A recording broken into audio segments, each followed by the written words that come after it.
We are live.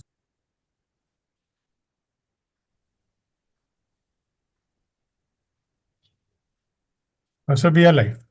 Yeah. Thank you. Dr. Devasis, please do start.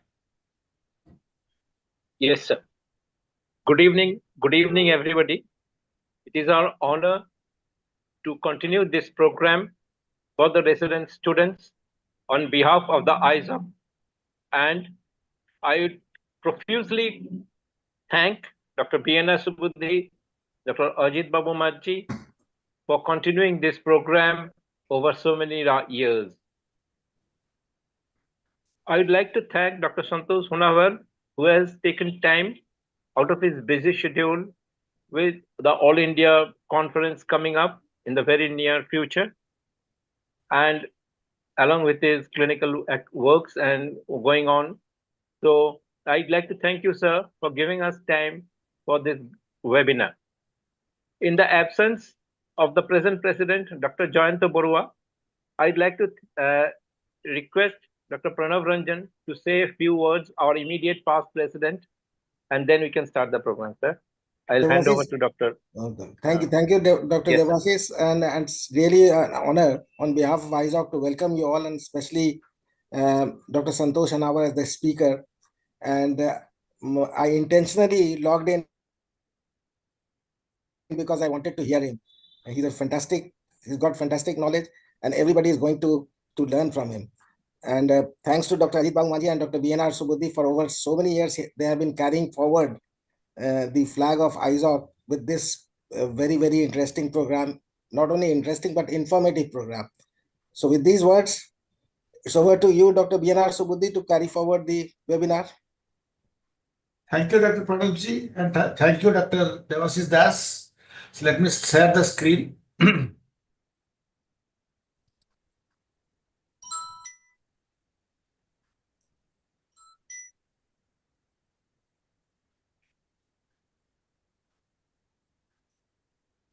So Dr. Nitin has also logged in, sir. So after you introduce, he may put in few words.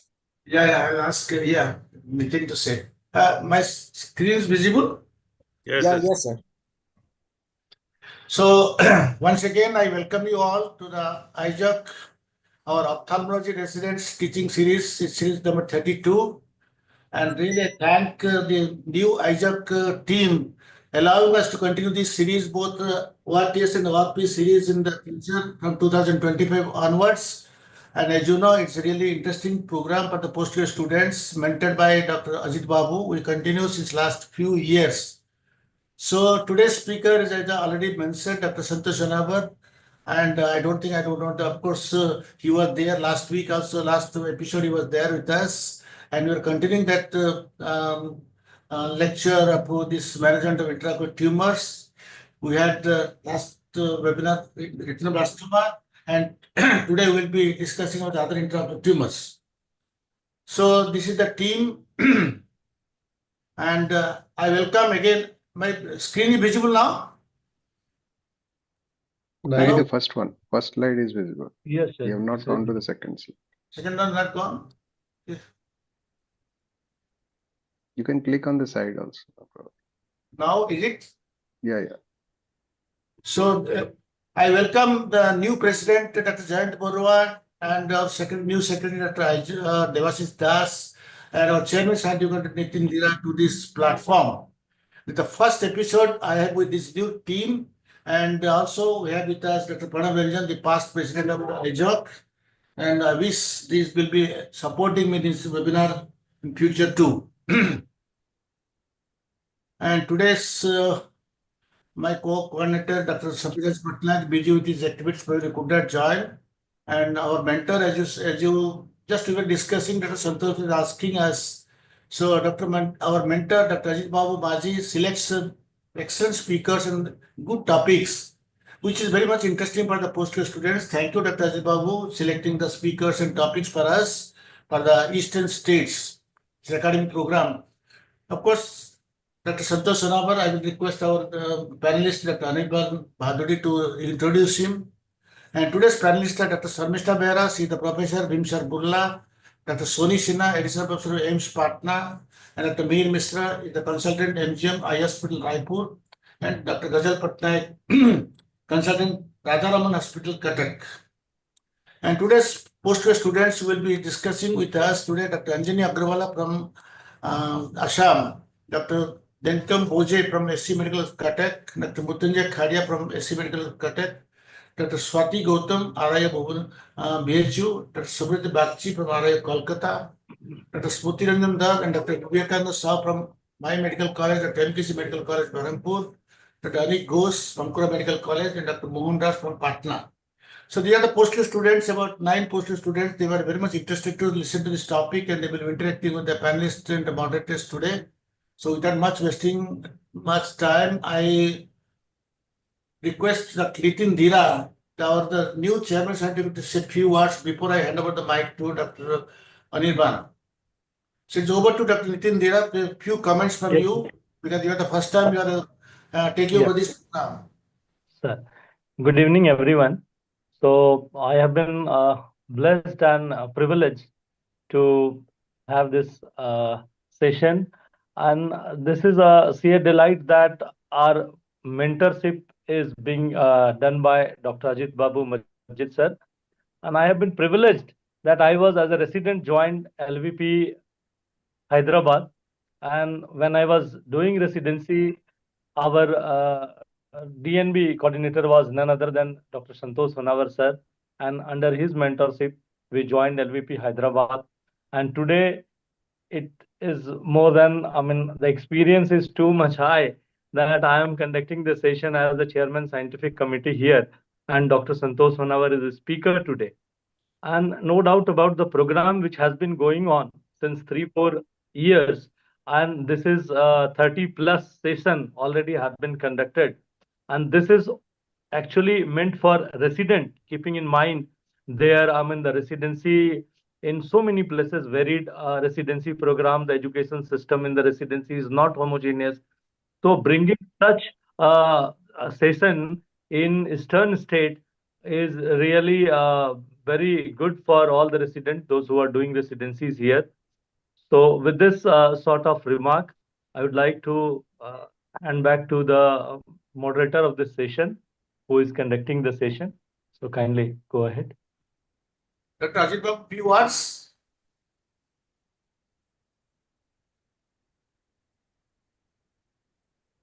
They're muted. Sir, You're unmute. muted. Yeah. Anirban, you can start the program, no problem, without it. It's over to Dr. Anirban to continue the program.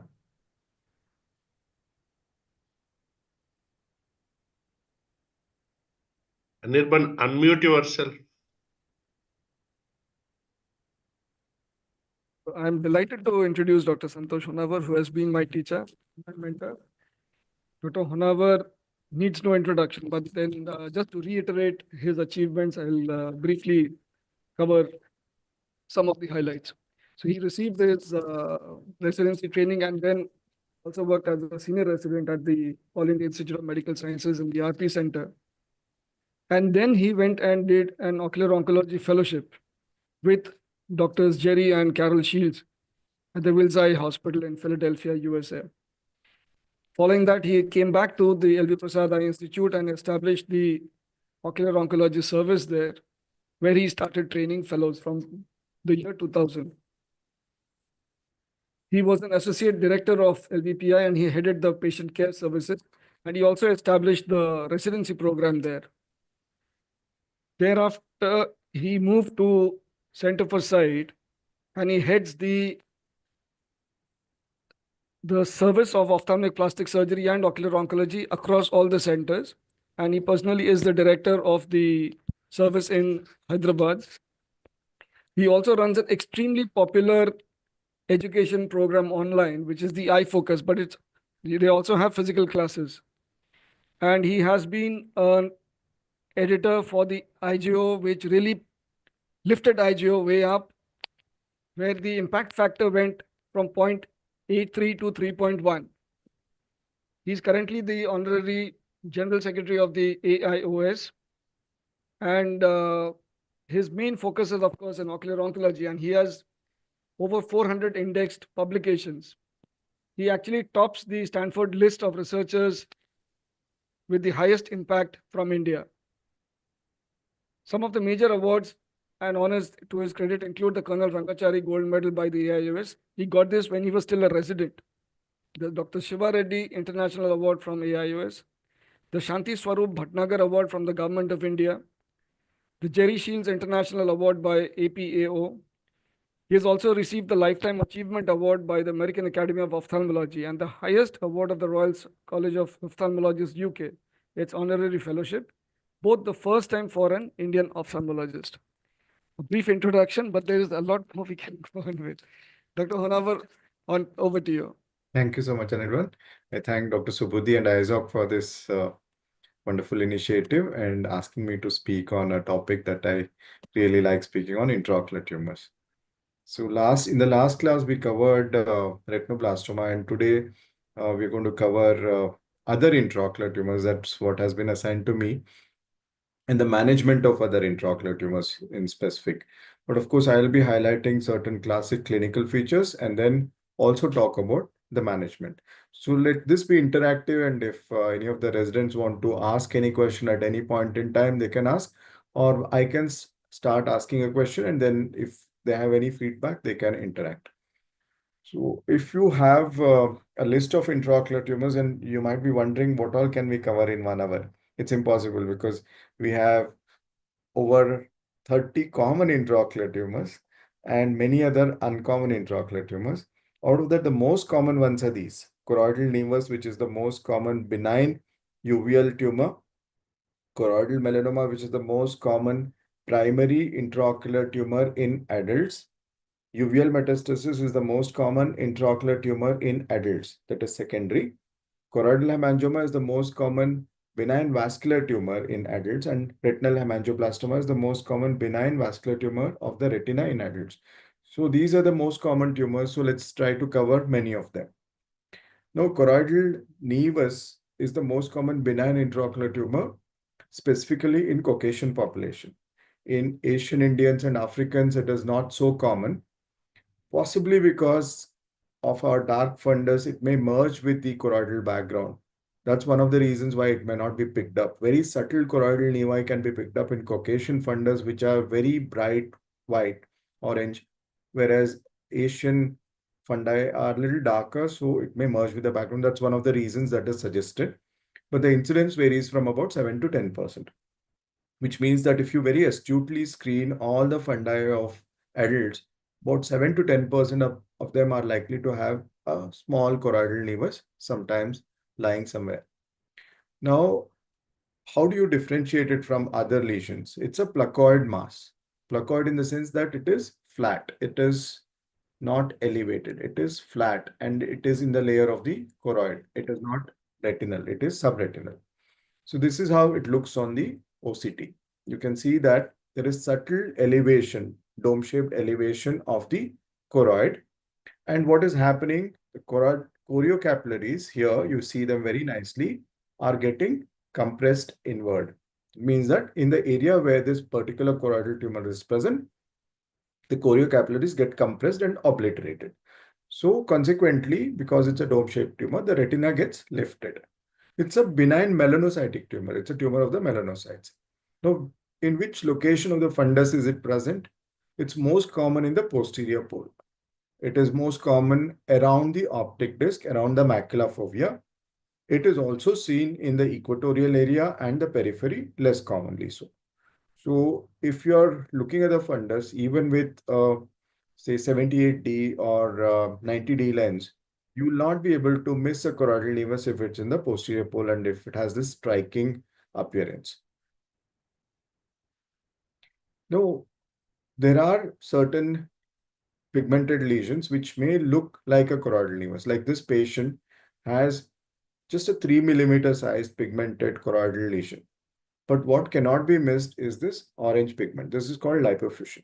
So whenever you look at a choroidal nevus, you look for the secondary features.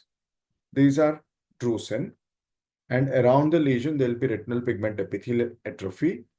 But if the secondary feature happens to be lipofuscin, that means that it is metabolically active lesion.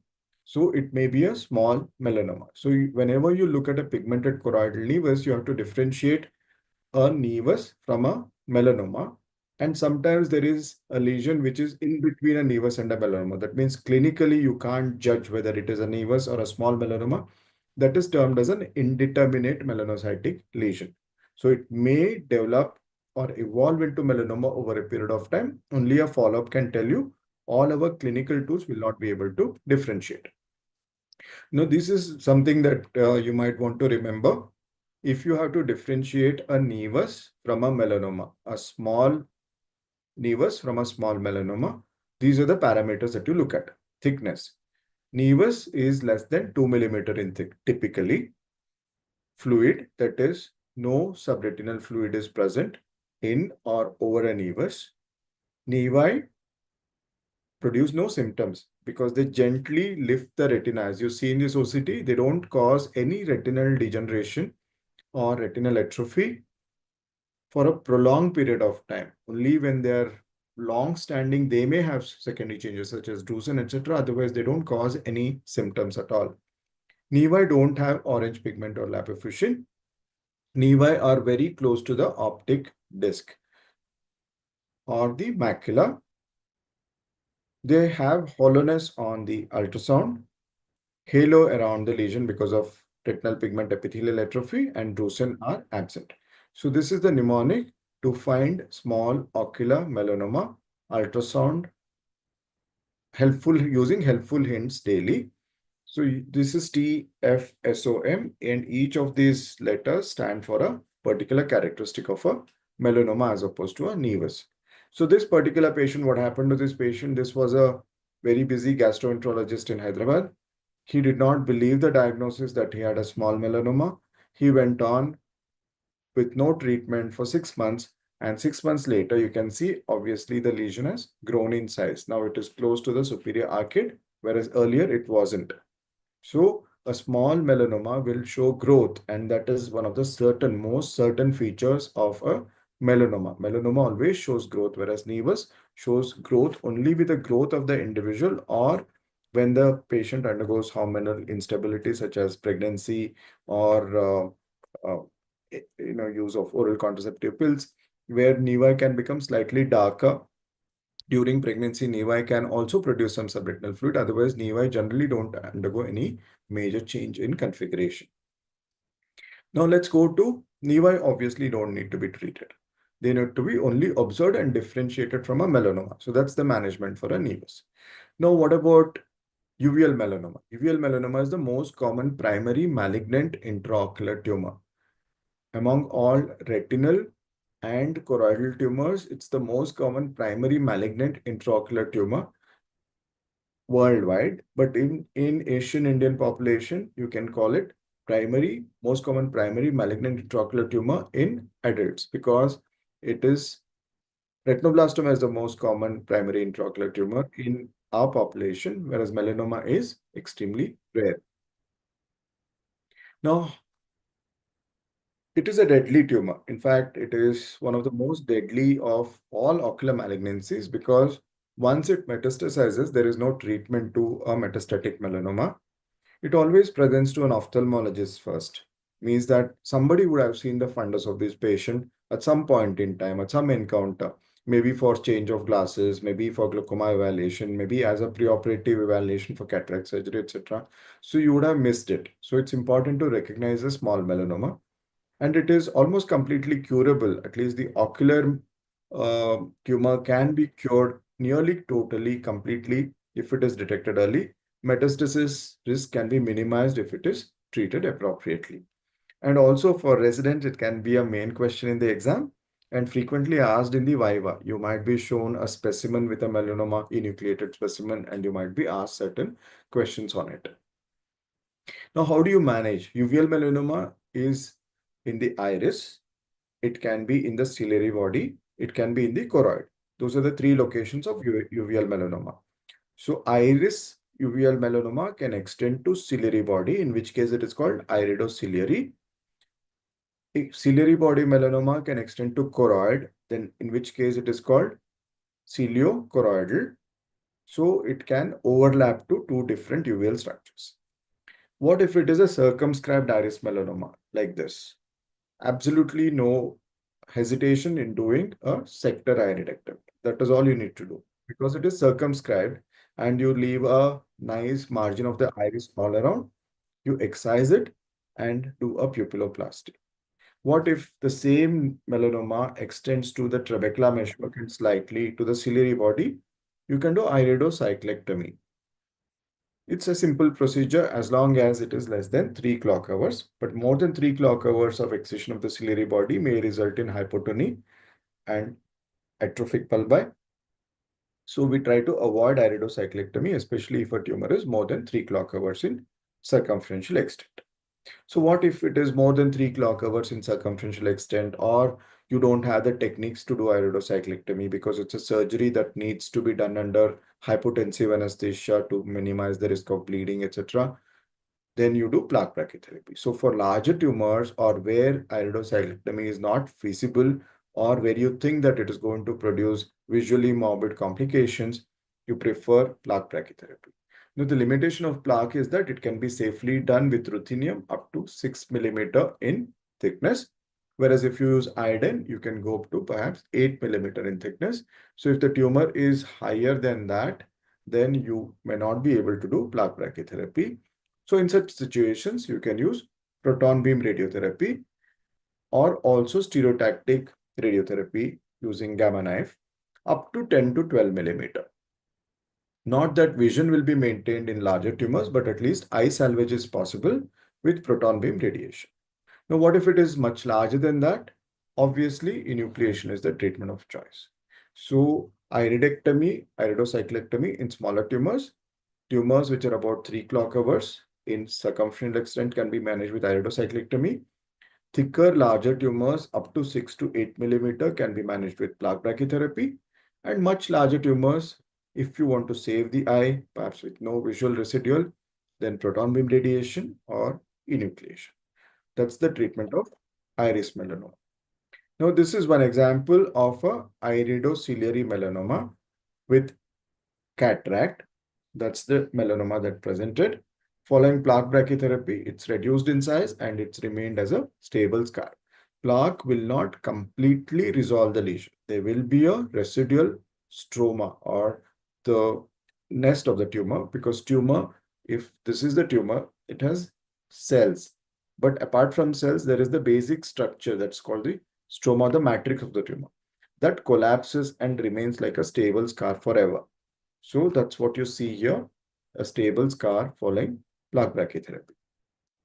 Now, this is a patient who had a large melanoma, you can see, and also he had studding or infiltration of the iris, diffuse infiltration of the iris, and he needed enucleation.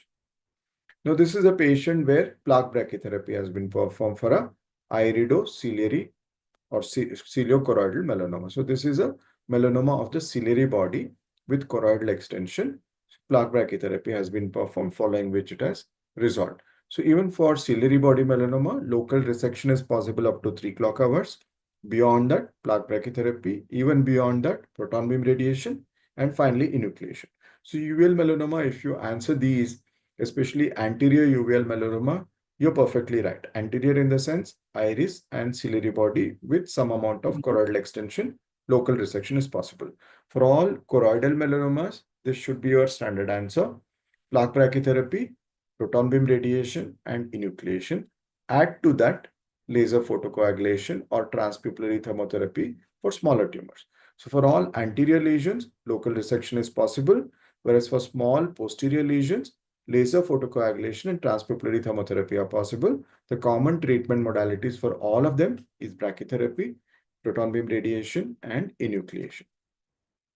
Now, this is a patient where there is a iris pigment epithelial cyst with a ciliary body melanoma with angle involvement.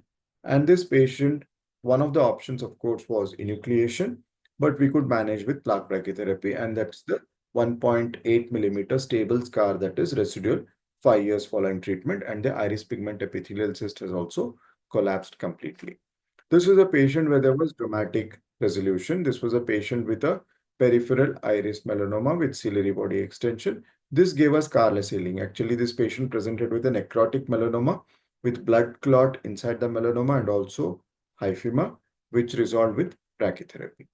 Now, this is a peripheral iris melanoma with ciliary body extension. You can see this melanoma with iridodialysis. That's the iridodialysis, and this is the melanoma that you can very clearly see, but it was a high melanoma. It was a big melanoma hidden behind the iris, the height of which was 9 millimeter. So here the treatment of choice was enucleation. So what could be seen from external was only this, that just the tip of the iceberg. That was what seen from the slit lamp evaluation. So what was hidden behind was this larger melanoma. So how do you know how large is the melanoma? Obviously, if it cannot be visualized on indirect ophthalmoscopy, especially if it is anterior melanoma, or if the patient has cataract which precludes visualization, you have to do UBM. 360-degree UBM is mandatory, and also B scan, and of course MRI can be further helpful in all anterior uveal melanoma. Unless you do that, your evaluation is never complete and you'll not be able to decide what is the management modality that you would like to undertake. Now, for posterior uveal melanoma, obviously, or choroidal melanoma, observation is not recommended. Although it is written in books, you don't want to observe a malignant tumor at all. So even in the exam, you should not mention observation. Observation is not recommended. That is what you're supposed to mention. Laser photocoagulation is useful for small melanomas, but the problem with laser photocoagulation is that it will destroy the overlying retina because it's a choroidal lesion. Laser has to go to the choroidal lesion through the retina, and there will be bystander effect on the retina. For example, if you laser photocoagulate this lesion, there will be distortion of the macular fovea, epiretinal membrane formation, of course, a large paracentral scotoma. Transpupillary thermotherapy also causes some amount of retinal scarring. So you should try to avoid these modalities in tumors which are located in visually critical areas. So whenever a patient has a tumor in a visually critical area, we tend to do brachytherapy. Rest of the management modalities I have already mentioned. So how did we learn about what is the treatment modality that is best for a particular size melanoma? This study is often asked. This is called COMS, or Collaborative Ocular Melanoma Study. In fact, this is the first randomized controlled trial in the realm of oncology, not just ocular oncology, in the realm of the entire oncology. Otherwise, there was no randomized controlled clinical trial in oncology. It's very difficult to do randomized clinical trials in oncology because life is at stake. And if a patient is randomized to a treatment arm that is not effective, there will be a lot of backlash. If the patient, suppose, has a mortality in a arm where the patient has been randomized, then obviously there are going to be problems. But then this was a situation where randomization was warranted because there was a suspicion that by enucleating melanomas, there was a spike of metastasis. That is what was the finding that was postulated by Armed Forces Institute of Pathology and National Institute of Health, USA, NIH, funded this particular research project. So what did it find? Let's not go into the details of the study, but basically it classified melanoma as small, medium, and large. The dimensions are given there. So small melanomas, the measurements later got changed a little bit, but you simply have to remember, for a resident, it's not essential to remember the measurements. It's for the fellows and clinicians, but you simply remember small, medium, and large. So for small melanoma, they recommended observation, which is not acceptable now. So that's the only change in the protocol that has happened after COMS. For medium-sized melanoma, enucleation and brachytherapy are comparable in terms of systemic metastasis. So if you want to preserve the eye, then brachytherapy is the treatment of choice for medium-sized melanoma. By doing brachytherapy, you're not putting the patient at a higher risk of metastasis, which is very reassuring.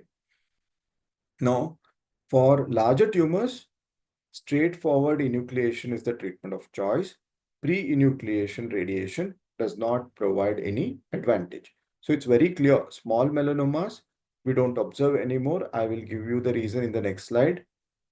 Medium-sized melanoma, brachytherapy is the treatment of choice if you want to preserve the eye. Large melanoma, straightforward enucleation. So why don't you observe small melanomas or do haphazard treatment? That's because it's been found very clearly that metastasis occurs when the tumor is very small. Tumor is as small as 3 millimeter in diameter and 1.5 millimeter in thickness, almost looking like a nevus. That is when the tumor first metastasizes. So there is no point waiting when you already know it is a melanoma. All these 8 patients have had local tumor control, but they have all died of systemic metastasis. And some of these tumors are very small. See, this is hardly 5 millimeter in diameter. This is perhaps 3 millimeter in diameter. This is about 5 millimeter in diameter. All of them have had local tumor control, but they have all died because of systemic metastasis. So it is a very emphatic fact that tumors metastasize, especially melanoma, when they are small. And also, a study by Dr. Shield showed that each millimeter increase in thickness increases the risk of metastasis by 5%. So if you allow a tumor to grow by, say, 2 millimeter by observing, that means that you're putting the patient at a 10% additional risk of metastasis, which is significant. So you should always treat melanoma as and when you see. What about transpupillary thermotherapy? TTT was introduced by an ophthalmologist called Osterhus. It's an infrared radiation or hypothermia. Infrared radiation is in the form of a semiconductor diode laser, 810 nanometer, used with a large spot delivery system. The spot size is 1300 microns, so it can cover a large tumor in a very short time. And it can be used for any diameter, but the thickness is a limit. So we use it only for tumors which are about 3 millimeter in thickness. And ideally, it should be located away from the optic disc and macula for obvious reasons, because we don't want to produce visual morbidity. Now, this is a patient where there was a small melanoma and the patient was not in favor of brachytherapy. Other eye vision was good. So we did transpupillary thermotherapy. Tumor is completely regressed, but not to miss the scar in the macular area. This patient will not have much of central vision left. Of course, peripheral vision is possible. So TTT is good, but it does produce a very striking scar. Plaque brachytherapy, the limit is 16 millimeter in diameter because the largest plaque that is available is of 20 millimeter in diameter. And for every tumor, for example, if the tumor is 16 millimeter in diameter, you have to give 2 millimeter additional edge of brachytherapy coverage for subclinical part of the tumor, which may not be visible clinically or on imaging. So for a 16 millimeter tumor, we have to have a 20 millimeter fit. So the limitation is the size of the plaque that is manufacturable. So 16 millimeter is our cutoff, and 6 millimeter thickness with ruthenium, 8 millimeter in iodine. So what is the dose? People are often asked, it is even in MCQ. 10,000 centigrade is the ideal dose for plaque brachytherapy, although some clinicians go lower than that, 7,000 centigrade. And very impressive tumor control. Overall, it produces 90% local tumor control. So if you do plaque brachytherapy in these indicated patients, in 100 patients, only 10 of them will need enucleation because of non-regression or complications. So whenever we have a patient for melanoma, we do what is called a dosimetry for plaque brachytherapy. These are isodose curves. This will tell us, this is the optic disc. So how much is the optic disc getting? How much is the apex of the tumor getting? So with this, based on this information, we place the plaque. And these are some of the pre and post-operative appearance of the plaque brachytherapy.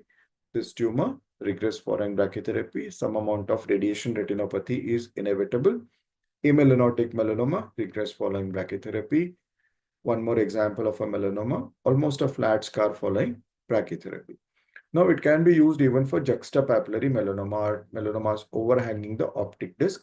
For this, you need to use a special design of brachytherapy called the notch plaque, where the plaque will sit around the optic nerve and treat the rest of the tumor. So if we use a round plaque here, then that will not work because the optic nerve comes in the way. Proton beam radiation is a charged particle. It's very expensive and it has a higher rate of eye salvage for larger tumors for sure. There's no doubt about it, but it is extremely expensive and it is available in India, but it is extremely expensive. But for larger tumors, whenever you give any form of radiation, visual salvage is often not possible. Long-term vision salvage. Patient may have reasonable amount of vision for 1 or 2 years, but after that, fluorid radiation retinopathy sets in, which may not be treatable with anti-VEGF and pan-retinal photocoagulation, and the patients do tend to lose vision over a period of time. So that's about proton beam radiation. You have to mention it for the sake of completion because in some of the centers in the West, it is the treatment of choice. They don't use brachytherapy, they use proton beam radiation. So this is called partial lamellar sclerouvectomy. So this is mainly for tumors which are tall like that, where the basal diameter is small, but the tumor may be about 8 millimeter in thickness, and they are located close to the ciliary body or involve part of the ciliary body. So where we remove part of the sclera along with the tumor. Now for this, we definitely need the help of a vitreoretinal surgeon to take care of retinal complications. But results are quite impressive. If you do this surgery well, you can preserve the retina as you see here. That's the normal retinal vasculature that is seen. And that is a scar that is resultant because we have removed the choroid along with the choroidal melanoma. Enucleation is a treatment of choice, as I have repeatedly mentioned, for large tumors. Now, what is new in choroidal melanoma is this: genetics. Now, earlier we were thinking that genetics is only for, say, retinoblastoma. Now, for choroidal melanoma, genetics has come in a very big way. How does it help? It does not help in primary treatment of melanoma. Really not, because the melanoma can be treated only by the ways that I have mentioned. So how does it help? By doing genetics, what you're going to gain is knowledge as to what mutation is there in a particular tumor. And that knowledge will help you treat that particular patient if that patient were to develop systemic metastasis later, or predict the risk of systemic metastasis, or put the patient on prophylactic treatment or adjuvant treatment. Now, adjuvant treatment is under trial. Nobody really knows what is going to happen to these patients after 5, 10, 15 years. They are under trial. Well, there are target therapeutic agents to treat patients who have systemic metastasis. From that perspective, this information is useful. So based on this genetic testing, now we have 4 classes of tumors. Disomy 3, we have class 1 and class 2. Monosomy 3, we have class 1, class 3 and class 4. And also secondary gene alterations such as BAP1 mutation. These are all incorporated in the nomogram to make them into 4 distinct classes. Classes or groups, you can call them. So in this group A, where there is mRNA class 1, infrequent chromosomal aberrations, disomy 3, normal 8q, no inflammation on histopathology, they have the most favorable outcome. Group B has less favorable outcome. Group C and D, where there is monosomy 3, then the outcome is unfavorable. So if you have an MCQ as to what is the worst prognostic feature in genetics for uveal melanoma, then it is monosomy 3. If that choice is present, you have to take that choice because monosomy 3 definitely produces unfavorable outcome, right? Everything else is also there, but this is the most striking feature. This is just a slide to show that there are some trials. Some of them are recruiting, some of them have been terminated because of poor results. So these are all chemotherapeutic trials and targeted therapeutic trials for uveal melanoma. Now let's go to the next tumor, that is choroidal metastasis. It's the most common malignant intraocular tumor. If you consider both primary as well as secondary, metastasis is obviously a secondary tumor. It is not a primary tumor. It obviously comes from somewhere else in the body from a primary tumor. So when you combine all the malignant intraocular tumors, metastasis is the most common. But why don't we see, as ophthalmologists, then we should be seeing more of metastasis, isn't it? That's because patients who have systemic malignancies are generally not referred to an ophthalmologist. They don't even get screened in the eye. So if you're working at a multi-specialty hospital, it's a good idea to tell your oncologist to have every patient who has a systemic malignancy undergo a basic eye screening. Otherwise, they will continue to have metastasis, which may respond to the systemic chemotherapy that the patient is receiving. And eye always gets a second treatment, in the sense they're not prioritizing ophthalmic management of patients who have systemic malignancy. So that gets neglected. If you start screening all patients with systemic malignancy, you'll pick up more and more of choroidal metastasis, which may be visually or may not be visually morbid. That's a very classic appearance of choroidal metastasis. So if you want to describe choroidal metastasis in one sentence, it is creamy yellow multifocal choroidal lesions, which may be discrete, as you see here. That means each individual lesion is separate from the other, or confluent, as you see here. That means each individual lesion has merged with the adjacent lesion. So creamy white yellowish choroidal lesions, multifocal, unilateral, multifocal, or bilateral, discrete or confluent. Now, when you have a diagnostic dilemma, clinically they are easily diagnosable. But if you have a diagnostic dilemma, the current fashion or trend is to do a OCT. Now, choroidal metastasis always has this shaggy photoreceptors, or it's called lumpy bumpy tumor surface. This is called lumpy bumpy tumor surface, undulating tumor surface with shaggy photoreceptors. This is a choroidal metastasis from a breast cancer, and it always shows some amount of subretinal fluid. In fact, 90% of choroidal metastases which are more than 3 millimeter in diameter show some amount of subretinal fluid on top of the lesion, as you see here, or around the lesion in a dependent position. So if this is the lesion, SRF may be like this. That could be SRF, but still it is detectable. Very classic. Now, how do you manage choroidal metastasis? There is no direct management of the eye immediately. You have to say, one striking fact is that 25% of patients with 1/4 of patients with systemic metastasis with an unknown primary present to an ophthalmologist first for visual complaints. The patient already has systemic metastasis, but the patient does not know that he has a primary tumor, will have in 25% of patients ocular morbidity. They come with visual symptoms to an ophthalmologist. So there's a good chance that you may be seeing a patient with a choroidal metastasis with an unknown primary. He does not know he has a cancer yet. So what you're supposed to do is investigate for the primary tumor if it is unknown. How do you investigate? Of course, for each organ, you can do a specific test. For brain, you can do a MRI. For chest, MRI is not good. For lung, you have to do a high resolution CT scan with contrast. For abdomen, you can do an ultrasound or a high resolution CT scan.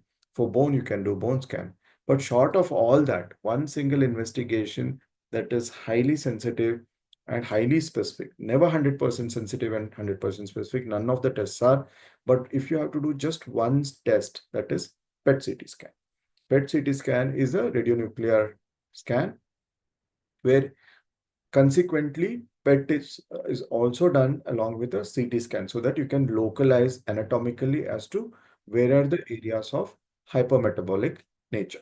So when the patient gets a PET CT scan done, you will be able to detect an unknown primary tumor in most of the situations, not all. So once you've done a PET scan, and if the PET scan shows a primary tumor, then the patient has to go to an oncologist. Now, oncologist will decide whether that particular primary tumor is treatable by surgery, radiation, chemotherapy, or a combination of all.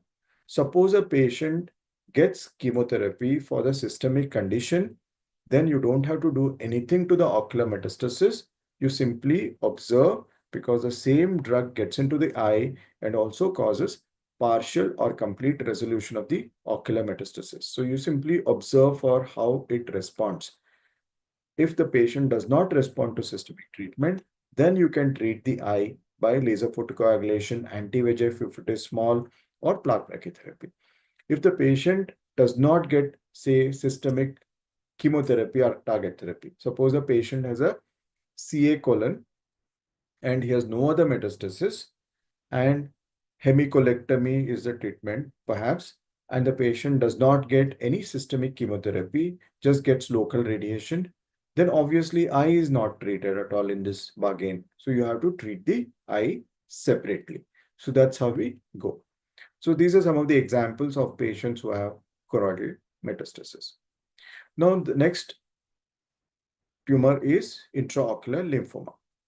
There are two types of intraocular lymphoma. One is primary intraocular lymphoma, also called PIOL.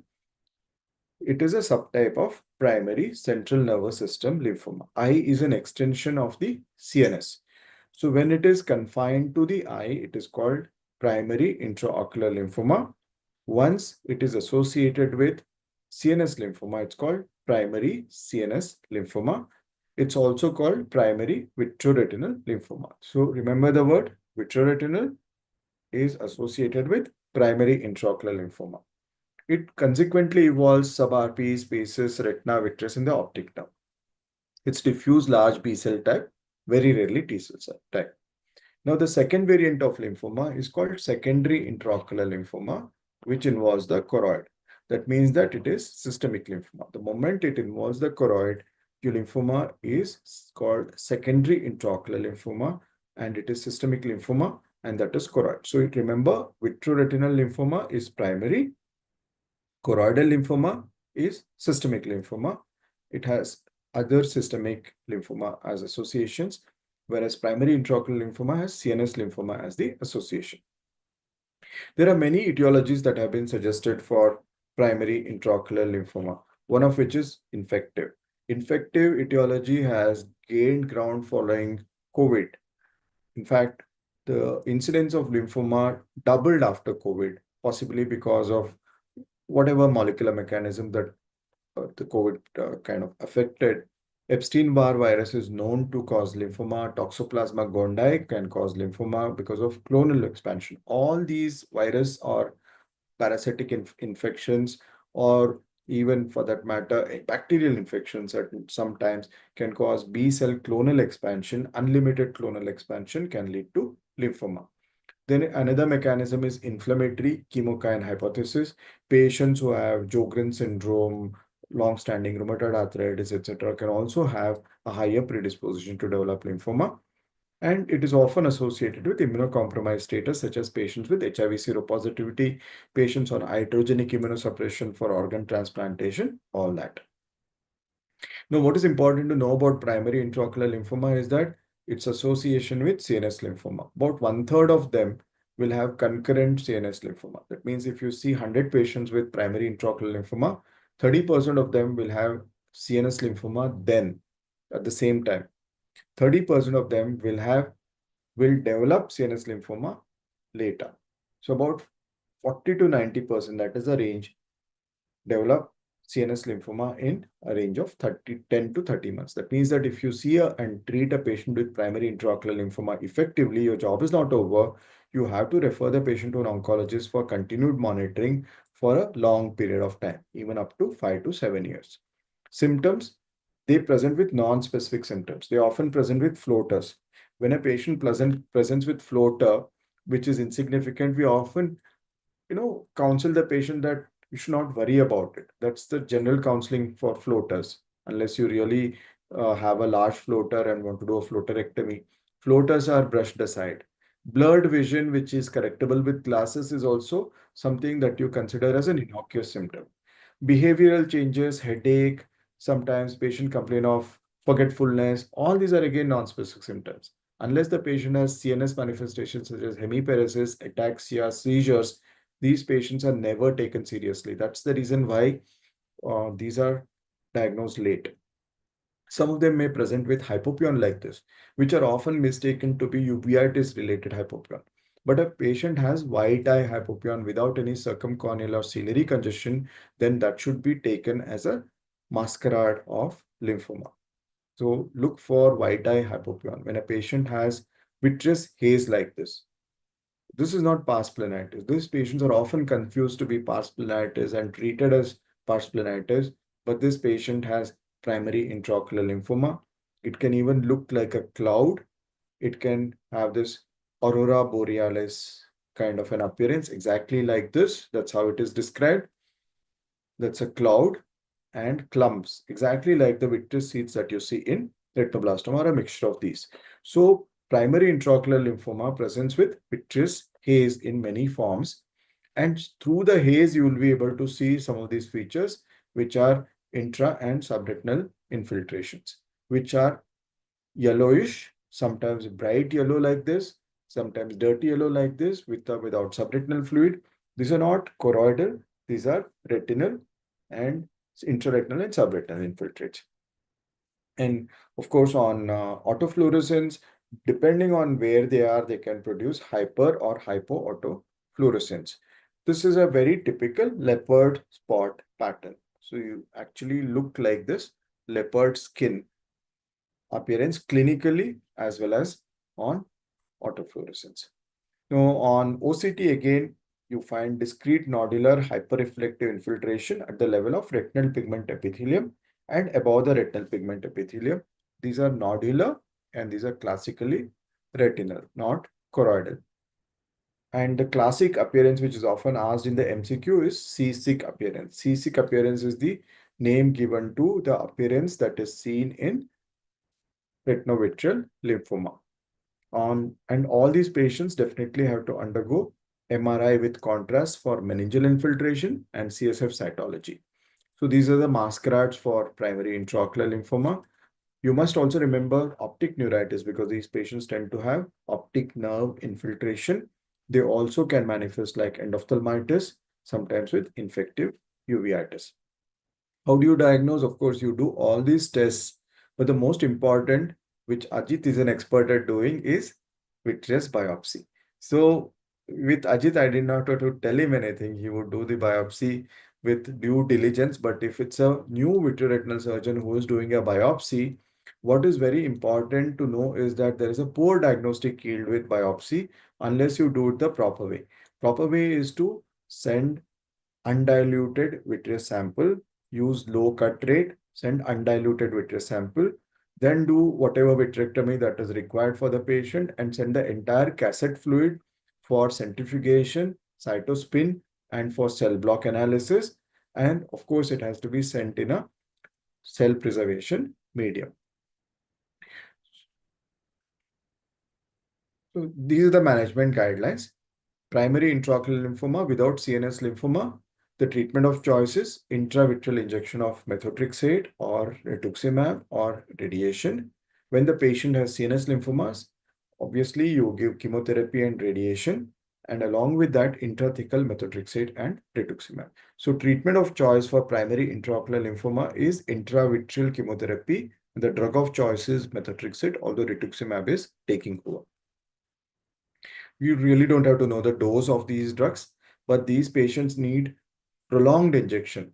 We don't stop just with the regression of the lesion clinically. We have to give additional injections to make sure that the subclinical component also goes away. Sometimes patients need up to 25 injections. These are some of the examples following treatment. All these retinal infiltrations go away following treatment. As you see here, this is pre-treatment and this is post-treatment. Similar is this haze that was there in the vitreous, went away and the blood vessels can be seen clearly. Well, it has ocular remission, good chance of success. But as far as systemic lesions are concerned, you obviously see that it has high mortality, ranges from 10 to 80%, and patients can succumb to the disease between 12 to 36 months. Perhaps the last couple of intraocular tumors I deal with, this is choroidal hemangioma. Choroidal hemangioma has a striking orange appearance. It is typically located in the posterior pole. About 70 to 80% of tumors are located in or around the macula. About 10 to 15% are located nasal to the optic disc, and rest of them are located around the equator. It's the most common non-pigmented intraocular tumor. Has this nice striking orange colored appearance which cannot be missed at all. But small subtle tumors are often misdiagnosed as central serous chorioretinite. So CSCR is one of the differential diagnoses for choroidal choroidal hemangioma. Now, how does it look on OCT? It has this smooth surface just like a nevus and expanded choroidal vascular spaces. Whereas in choroidal nevus, as I mentioned, that choroidal vascular spaces get compressed, whereas in choroidal hemangioma, you find that the choroidal vascular spaces get expanded. Now, subretinal fluid is also a feature of choroidal hemangioma, either around the lesion or on top of the lesion. Around or on top of the lesion, SRF. Now, what are the indications for treatment? These patients come to you with progressive hyperopia, so frequent change of glasses, because it's a macular tumor, and every millimeter increase in choroidal thickness or shortening of the axial length can produce hyperopia to 3 diopters. So these patients actually come to you with change of glasses, but they're correctable to 6/6 because they don't initially have any SRF or secondary features. Second indication is increasing SRF, which is threatening the fovea. The third is metamorphopsia. Patients who complain of metamorphopsia, which is unbearable. In many of the professional, metamorphopsia can be unbearable. SRF at the macula is a definite indication, foveal threat, metamorphopsia, progressive tumor-induced hyperopia, and secondary retinal changes. So when it is long-standing, it may produce RP atrophy, which is paramacular parafoveal. Obviously, the patient may have vision symptoms, so you have to treat them. So these are the standard indications for treatment. Earlier, we would photocoagulate them. This is how photocoagulation used to be done on top of the lesion. But obviously, you realize that it produces visual morbidity because it's a choroidal tumor. Retina gets affected unnecessarily. So photocoagulation is abandoned. It's no longer done. And we really loved the fact that PDT was very effective. In fact, it was the most effective indication for PDT. ARMD, of course, was the classic indication, but patients benefited most when you did PDT for a choroidal hemangioma, and this was called eccentric PDT. That means that you never treated the center of the lesion. PDT was done in one corner of the tumor. That was sufficient. Low fluence PDT is the treatment of choice, but unfortunately, PDT is not available easily now. So we have resorted to brachytherapy again for choroidal hemangioma with extremely good success. Even for diffuse choroidal hemangioma in the presence of Sturge-Weber syndrome, etc., we still can do plaque brachytherapy for the central lesion. Now, next tumor is retinal capillary hemangioma. The term has now changed to retinal capillary hemangioblastoma. It's the most common benign retinal tumor. So I'm covering all the common ones. So how does it present? It can present with visual morbidity. This is one tumor where there could be remote macular exudation. There is nothing wrong at the macula. There is no tumor at the macula, but the exudation is at the macula. And these exudates point towards the fovea. This finger-shaped exudation pointing towards the fovea, you should always look away from the exudation towards the periphery, and there you will find the retinal capillary hemangioblastoma. So this is wrong pointing fingers. You should actually look at the opposite side and follow the most dilated blood vessel. At the end of it, you'll find the reward in the form of a choroidal hemangioblastoma. Retinal capillary hemangioblastoma. Now, how do you treat it? You can treat it with photocoagulation, feeder front, feeder and drainage vessel technique where you... Feeder vessel technique. Yeah. So where you actually photocoagulate the feeder vessel. You should not photocoagulate the draining vessel. And for that, there are many techniques. One is called the crimping technique, where you photocoagulate around the blood vessel like that. So the blood vessel becomes narrower. In many sessions, you'll be able to occlude the feeder blood vessels. Once the feeder blood vessel is occluded, the vascularity of the tumor reduces. Once the vascularity of the tumor reduces, then you can directly photocoagulate it. But if you by mistake occlude the draining blood vessel, then the patient will have ablatio fugax or sudden onset increase in subretinal fluid. Or a patient who has a larger tumor like this, where there is subretinal fluid already, you can do cryotherapy. So this patient was treated with cryotherapy with complete resolution or near complete resolution of the exudative retinal detachment. This is a patient where there is a small tumor where we could do laser photocoagulation. That was useful. Now, laser photocoagulation can be done around the tumor or on top of the tumor. You can also do photodynamic therapy or do brachytherapy. Brachytherapy is useful for tumors which are highly elevated over a detached retina.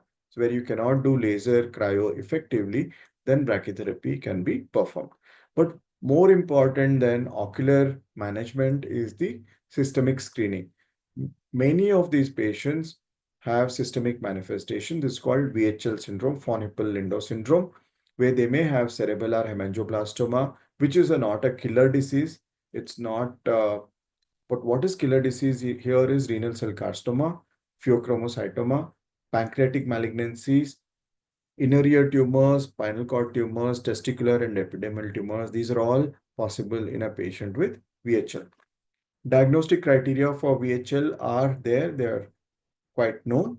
But what is very important to understand is that now you really don't have to do so much of screening if it is a unilateral unifocal retinal capillary hemangioblastoma. You simply do a VHL gene test. If the patient has VHL gene positivity, then you do rest of the screening, and not just the patient, the entire family has to be tested for VHL gene. If the patient is VHL gene negative, they can still have unilateral unifocal retinal capillary hemangioblastoma. Then you really don't have to screen the patient or the family. So VHL gene test has evolved into a very sensitive and a specific screening modality. Screening criteria is also age dependent. Why is it age dependent? Because what the patient comes to an ophthalmologist first. You should understand that, because retinal capillary hemangioblastoma is the first manifestation.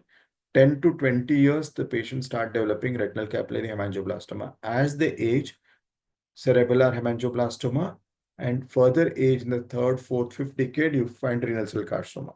So you may have seen a patient when the patient is still a young boy or a young adult with retinal capillary hemangioblastoma, and you would not have bothered to screen the patient.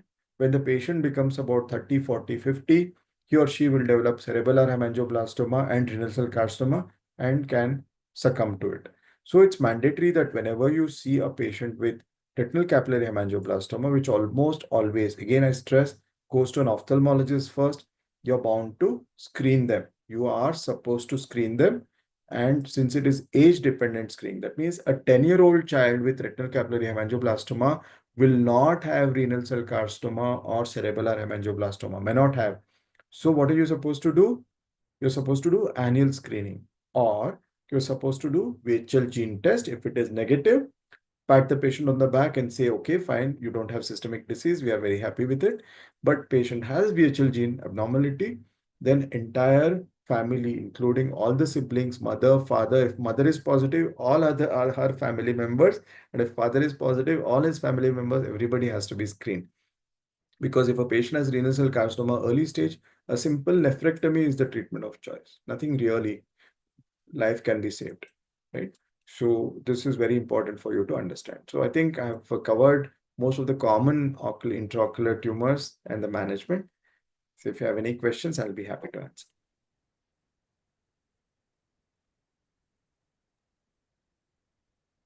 Dr. Hunawar. We are open for questions. Try to cover it resident level so that Yeah. Anirban as a consultant ocular oncologist may have got bored. Not much information for a consultant, but definitely for residents, this is the information that they need to. No, it has lot of details. It's for everyone, it is useful. Revision is always good, sir. If residents are not coming up with questions, Anirban, you can discuss with the panel. Okay, I mean, the problem is I'll have to ask simple questions. Yeah. You can ask any of the residents, Anirban. Their Residents, names are are you all there ready on to the answer screen. questions, or do you want to ask questions? You have a choice. Difficult choice. So because if you don't, then your teachers are right here with us, Yeah. and we can start questioning you one by one. You have half a minute to answer. They can put on the videos. Dr. Behra, ma'am, your students are here. Yeah, yeah, Yes. very much. Would you want to start asking questions? Yeah, if allowed, I shall. No, ma'am. Yeah, Hello, yeah. but you're the boss. Oh, no. Lihalin, are you here? Vihalin, Pallavi? Pallavi, are you here? Lipsa is there. Lipsa? Yes, she is there. Lipsa? Everybody there. They are Very very silent. May I Lipsa? request you to come with the video? Yeah, please come on video. They will not Please come with the come. video. No, you start asking, taking their name, probably. Okay. Video come. Okay, discussants, Swati, are you here?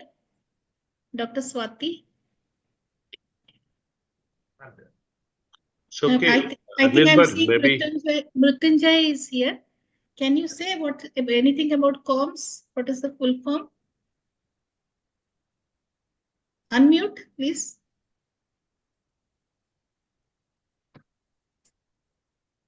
Unmute, Mrutyunjay.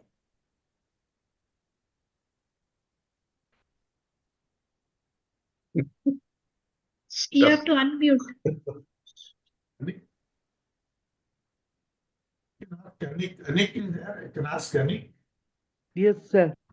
It's collaborative ocular melanoma treatment study. Oh, very nice. Treatment is not there. Collaborative ocular Ocular melanoma study, sorry, sir. Melanoma study. So what do we do if the tumor is very small, as Santosh said? Ma'am, we should in tumor which are very small, we should go for the site saving procedures like transpupillary thermotherapy and external beam brachytherapy, and we can go for all this. External beam is different. Brachytherapy Brachytherapy is different. External plug brachytherapy. It's called plaque brachytherapy. Right. Okay. Lipsa, are you there? Sir spoke about very good appearances. One was white eye hypopion.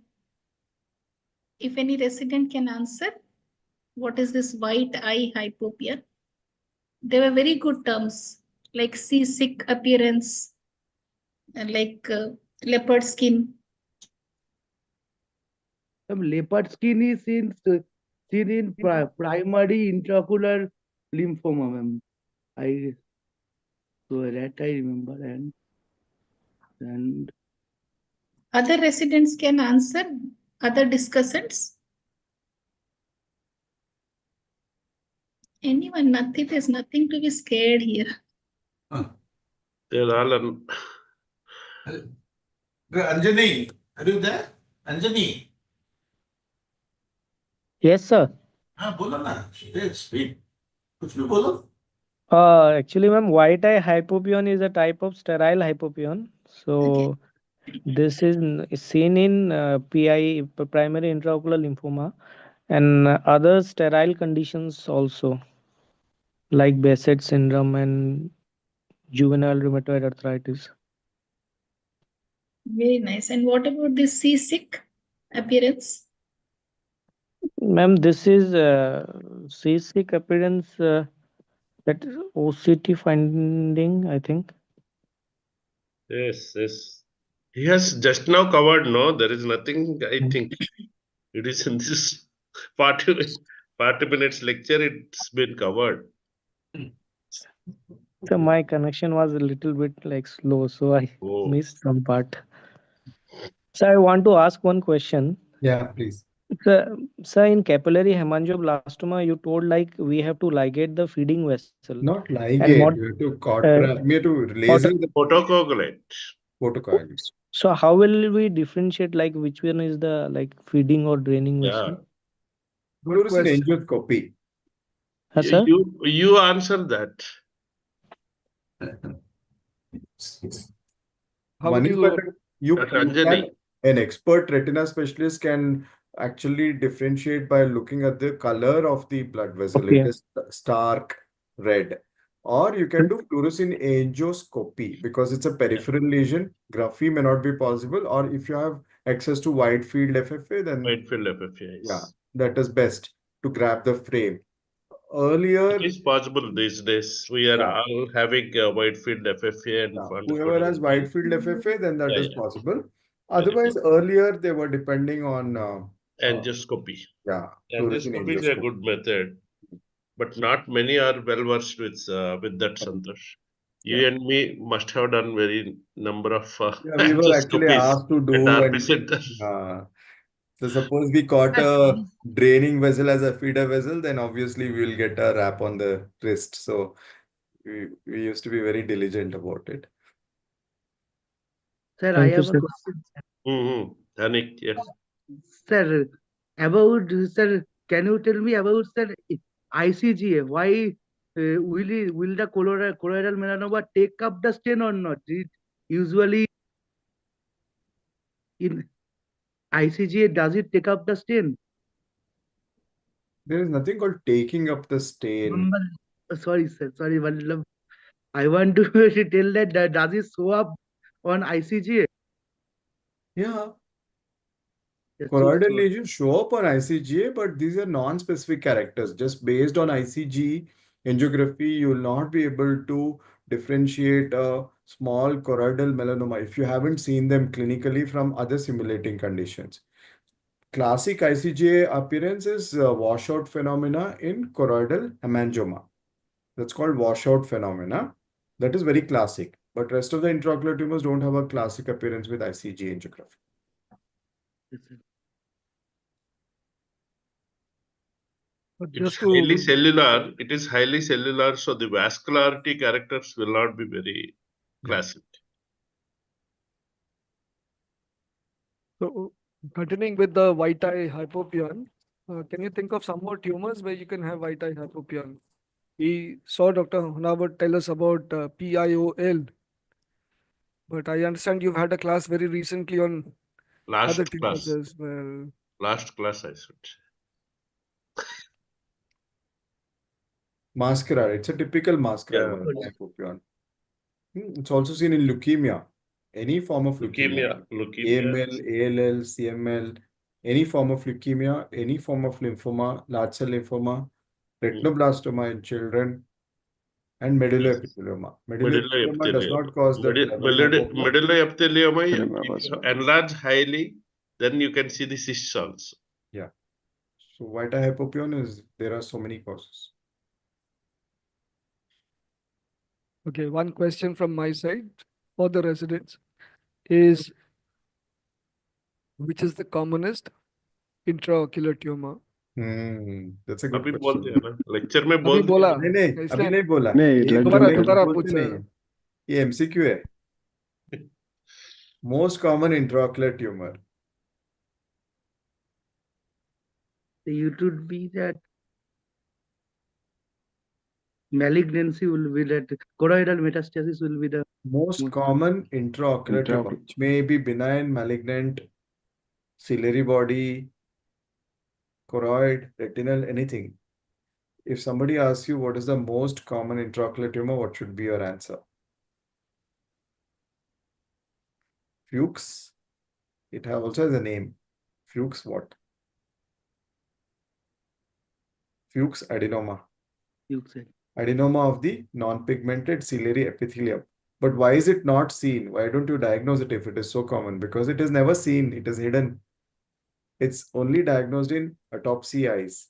So when you take, 100 non-naturally dead patients, in the sense that they have died of natural causes, and if you subject their eyes to histopathology, you will find Fuchs adenoma as a common manifestation. So it's a hidden tumor, benign tumor, so it's never seen. So it's still the most common primary intraocular tumor.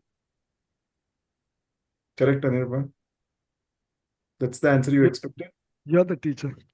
No, no, no. I thought Yes. no. So coming back to one tumor that he has talked about today, and this is very important for all of us because apart from ophthalmologists, we are primarily physicians as well, right?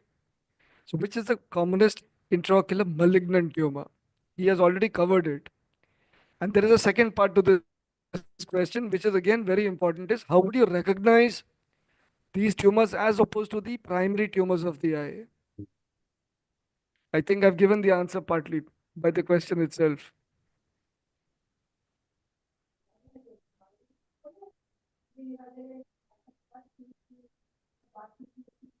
The commonest malignant tumor of the eye, intraocular tumor, and how you would recognize it.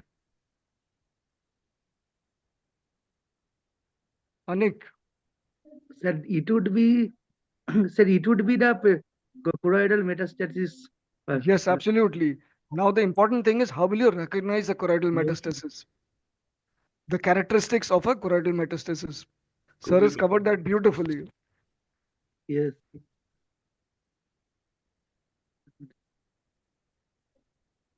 Sir, there would be multifocal, there might be multifocal lesions there. Yes. Multifocal lesions might be present, and usually there would be associated. What color?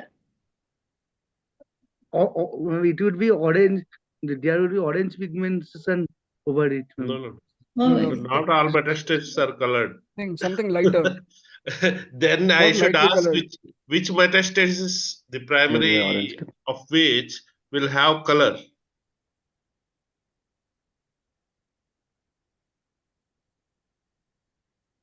There are orange metastases and there are black metastases also. Yeah. But most of the metastases are creamy yellow, creamy white. Yes. Okay, so Anik, you said multifocal, but when you say multifocal, then it can also be bilateral. Okay, it could be unilateral, but it can also be bilateral because it spreads through the vessels, right? It can spread to both eyes and not just one eye. But that does not mean a unilateral single lesion cannot be a metastasis. But this is what helps you to distinguish metastasis from a primary tumor. And you were saying something. So see, these metastases are usually adenocarcinomas. Okay.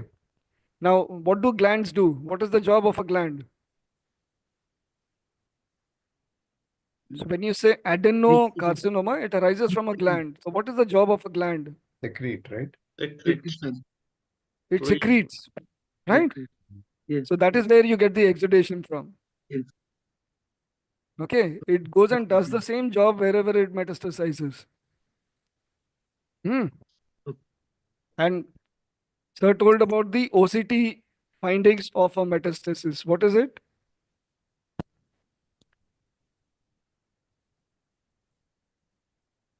The Yeah. OCD finding. See, now you understand, Anirban. Now you understand the meaning? No, no, no. Santosh has compacted a whole thing into 1 hour. Yes. This is what happens. But he's You kept need to only 5 understand that. tumors. Only I kept 5 only tumors. 5. The whole encyclopedia in The, one hour. the brain cannot take so much of information. So then you need a fellowship. Yeah. Obviously, right. 1 tumor every month.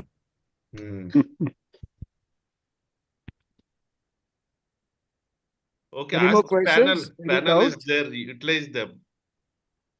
Anything additional they want to contribute? So what is vascular hematoma? Any example of that?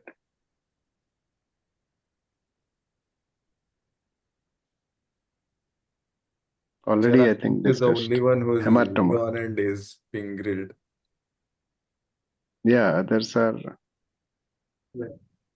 listening. Hopefully. Yeah. Hematoma.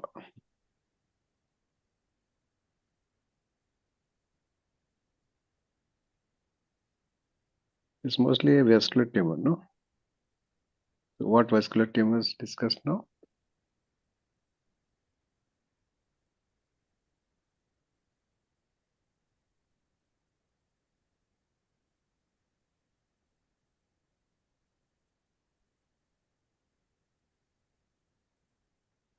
Relating to choroid? Choroidal hemangioma. Yeah. Okay. It's a hematoma, basically. See one, एक student को लगे इतना तंग नहीं करना भाई. That's it. Okay. So it's a benign or a malignant condition? Hemangioma would be a benign condition. Okay. It's a benign condition. So we'll go for treatment immediately if you see. Yeah, what may be the indication? The indication might be as it is choroidal hemangioma. It might be if it causes visual symptoms and it's got exudation, subretinal fluid correction, etc. And then due to pressure on the RP, if it is caused, if there is a neovascularization, so we might have to Not treat them. neovascularization, RP atrophy. RP or serious. And a progressive hyperopia. He has given all the indications in a single slide. Hmm. Visual morbidity as a common principle, Yes. but reasons may be different. And how does it look? What is the appearance?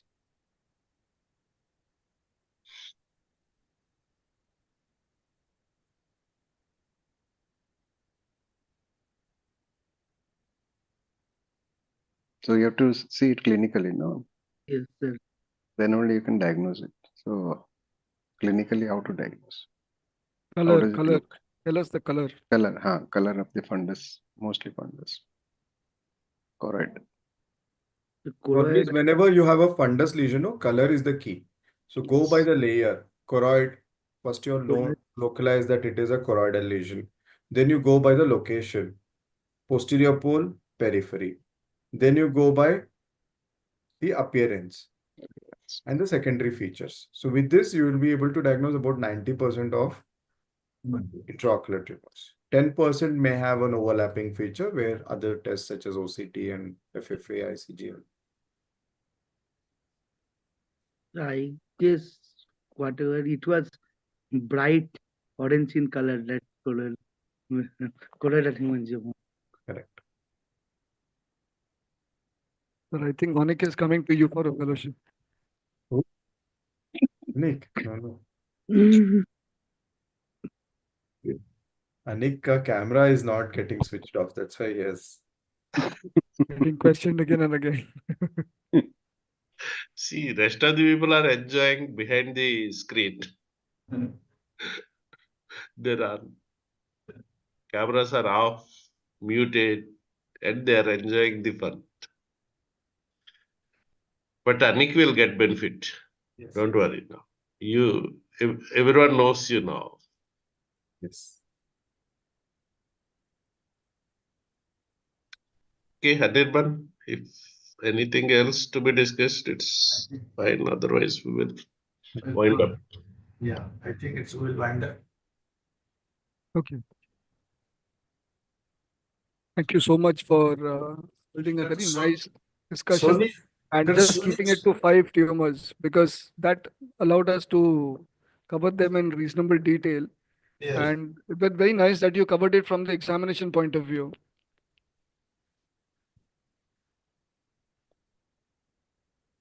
Dr. Sony, you want to say something? Good evening, sir. Oh, just no, I just wanted to ask the resident. Actually, my own resident is not there, so I'm pretty embarrassed. So, Mohan was supposed to be there, but he isn't. I'll have to ask him why. But then I was just wondering whether our the resident that we have been asking or grilling all the way could tell us if supposing metastatic choroidal tumor is present, where would the primary be? That's a very simple question to be asked, but it's a very important question often asked in exams. So, Usually, ma'am, it where would comes. it be for? Usually, it comes from the lungs. Usually, it comes from the adenocarcinoma of lungs. It also gets Lung and breast. Lung in males, Breast. breast in females. As it is two most common tumors, metastatic tumor in the body, that too itself causes the most amount of choroidal metastasis.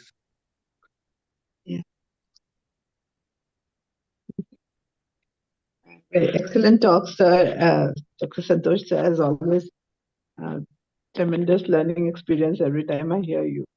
Thank you so much. Okay, so let us wind up. Yep. So before I wind up, I request our President, Dr. Jayant Bora, to say a few words, few comments. You came. It was an excellent talk on a very difficult subject. Difficult in the sense these are very rarely discussed in their resident area, not very frequently discussed subject in a residential course. So I thank Dr. Hanover for the nice deliberations today. And it was a really excellent talk. Thank you. Okay. Thank you very much. Thank you, Dr. Santosh. Once again, Thank you so much. Nice webinar today. And I think one of the best webinar in the last few, years, I would say. It's really wonderful. Some of the posters missed this one, but however, they will see the video recording later. They can enjoy this talk. And I thank our President, our Secretary, Dr. Devasis, and past President, Dr. Pranav Ranjan, with us. And thanks, Dr. Anirban, for the moderation, and all the panelists also thank them for their comments. And of course, today's postgraduate students, they were not up to our expectation today. They joined late, and also none of them came forward to interact with the panelists and the moderators. So again, I request the residents, this is for you only, not for us. So you have to interact with the speaker, moderator, and panelists. Please pass on the message, whoever here, please pass on the message to your friends. So thank you once again, all. Before Yes. Dr. Jayant Barwa want to say something. Yes, sir. Yeah. I just want to apologize for my irregularity today because I was in the midst of a Christmas party going on in my home only. I really regret for that. Nice. So last but not the least, I thank the platform provider, Enter Pharmaceuticals, and Mr. Sunil. Thank you all. Good night. See you next time. Bye. Thank you.